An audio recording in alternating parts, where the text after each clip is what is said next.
Well, good afternoon, folks. A few weeks back, I did a knife review where I hard-cooked eggs over an open fire. And I've received the question probably 30 or 40 times in the last 2 weeks. How did I go about doing that? Well, hang with me and I'll show you.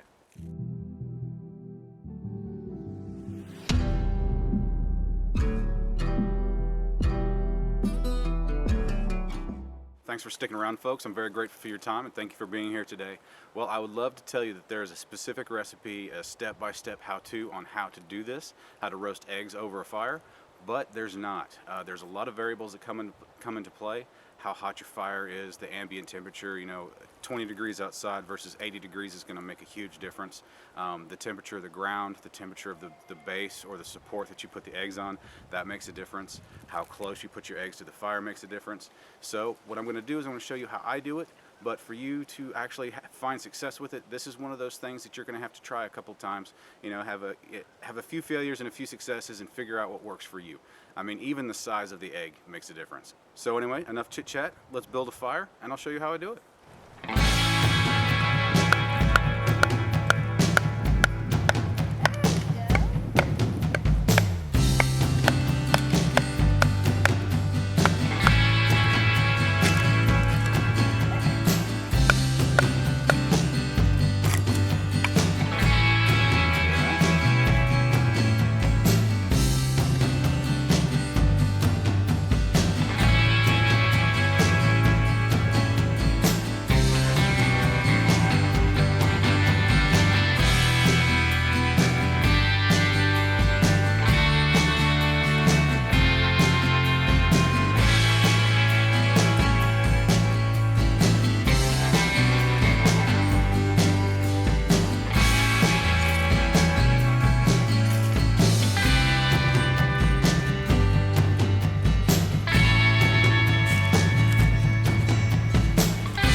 Our fire's getting established. We just need to make a base for our eggs. Bamboo works great for this, but any board will do. Just cut out a divot for the egg to balance in. Simple as that.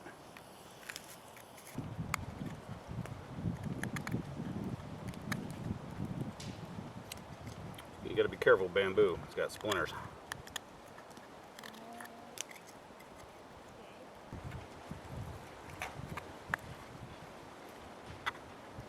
Good. Alright guys, this is where you have a couple decisions to make. How close you are to your fire, and also how you want to cook your egg. I've found that if you don't poke a hole in the shell, it doesn't stick quite as bad to the inside of the shell, but you have to cook it a lot slower or you risk making your egg explode. It's just totally up to you guys.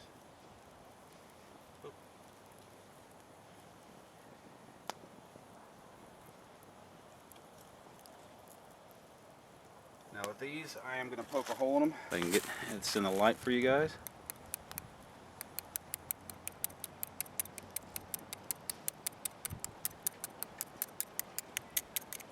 It's a small hole, like so. One tip I will say, in judging your distance, hold your hand down and find the spot where you can hold your hand close to the fire before or for about 5 seconds before it starts getting really uncomfortable. So anyway, that's about the place that I keep it. One last thing, folks, before I cut you out to the end and show you the finished product. On average, I would say this takes anywhere from 15 to 25 minutes, something like that. But again, it's just one of those things. You just have to keep an eye on your eggs and cook it to the point where you want to stop, whether it be soft boil, so to speak, or hard boil or whatever. Anyway, like I said, about 15, 25 minutes, maybe 35. There is a time investment involved, but you don't have to rely on water this way to boil it. You don't have to have a container of some kind out here to boil water in either. So, all right, we're about 20 minutes in, something like that. I do recommend that every so often that you turn these around. Got to be careful, you burn your fingers. They'll want to run off into the fire on you. Another thing to pay attention to is if your fingers can handle the heat, go and pick them up and give them a little shake. if you feel a little bit of wiggle in there, they're not quite done yet. We're about 25 minutes in. Feels solid. Whoop, go back here. That one feels solid. Alright guys, like I said, give it a little wiggle. If you can feel any movement in there, it's probably not done. I typically like to soft boil mine where the yolk is still a little bit runny. I think we're about there, I'm not sure. But one thing you can do, turn it upside down where that hole. If anything runs out, it's obviously not done. Now, like I said at the beginning, guys, I wish there was an exact science to this or an exact recipe to follow, but it's really one of those things you're going to have to get out there and try for yourself and figure out your own timing. It just takes practice, folks. Anyway, let's break one open and see what we got. And I eat this straight out of the shell. As you can see, the yolk is still nice and soft. I've already broke that when I busted the egg open. Then I just kind of remove just enough of the side of the shell to get my spoon or fork down in there to where I can eat it without getting bites of shell at the same time. Then just kind of break it out and eat away. As you can see, the benefit of turning it, I obviously didn't turn it enough because half that yolk is solid and the other half is still just a little bit runny. But overall, I mean, the egg's done. I don't know how this happens, you know, with the shell being intact around the egg, but you do actually get a decent amount of smoke flavor in there too. Come here, you.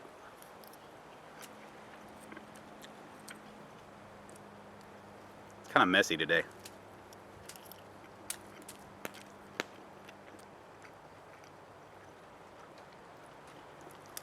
Excellent.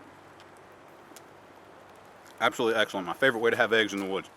Well, there you have it, folks. That is how I roast eggs in the woods. I like doing it that way. It does take a little bit more time than if you boil them, but often I don't carry more than one container. So if I'm cooking a multi-stage meal, whether it be soup or whatever, I can use the main container for whatever else I'm cooking, and I can just kind of put the eggs out to the side and let them do their thing while I'm fixing the rest of the meal. Like I said, folks, thank you for being here today. Be sure to hit up the comment section. Let me know what you think. Ask questions, give comments. Let me know how maybe alternatives to this method. And guys, if you haven't yet, please be sure to hit that subscribe button. And also, if you enjoyed this video, found it helpful, please go ahead and give me that thumbs up. Anyway, folks, thanks again for being here, and I will see you next time. Have a great one, guys.